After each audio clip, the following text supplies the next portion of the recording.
Every year he was getting into car accidents, and he was just forgetting a lot. Deborah and Wayne Wynn are at the Medical College of Georgia in Augusta for answers after a very difficult year. I didn't know what day of the week it was. That's one of the problems I had. And then I didn't know what month it was. I don't know what month it is right now.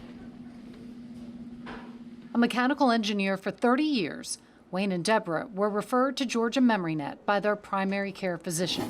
Hey, Wayne, how are you? I'm great. I'm John Morgan. Nice to meet you. This never existed before. In a state where many counties lack a single neurologist and have few family doctors, early dementia diagnosis and care is next to impossible. You did a one-pager called the Montreal Cognitive Assessment, looking at your function on that. And it looked like you had some trouble on that test. It was a little difficult for you. That goal of bringing memory assessments to Georgians who need them finally became real.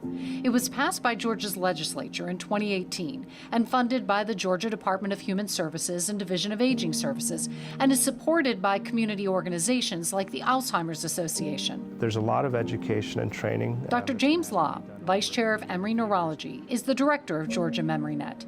Emory serves as the central coordinating and training center for the entire network across the state. I would love for everybody in the state of Georgia to be able to reach a center of expertise within the state in less than 60 minutes, less than 1 hour of driving.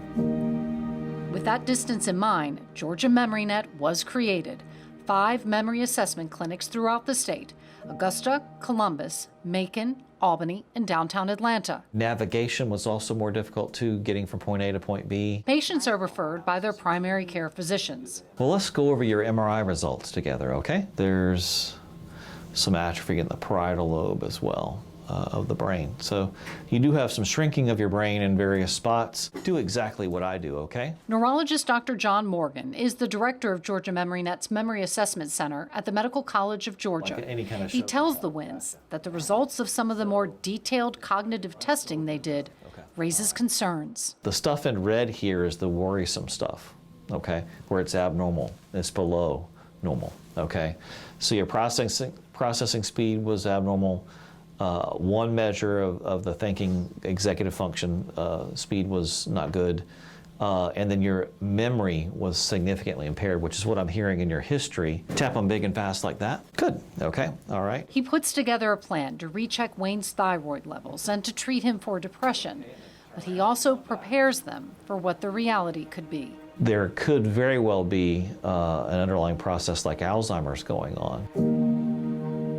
At least it allows you to plan and to get treatment early. If you blow it off, you may be too late for a therapy that may have saved a lot of your memory.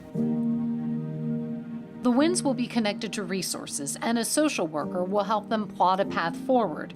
While many see a diagnosis of dementia as hopeless, there are interventions and promising drugs on the horizon that only work in early disease stages. I am starting to sort of really embrace the idea and try and communicate the notion that diagnosis delayed is going to mean treatment denied, because these first rounds of really encouraging and effective Alzheimer's drugs will be meaningless if we don't identify these people early enough.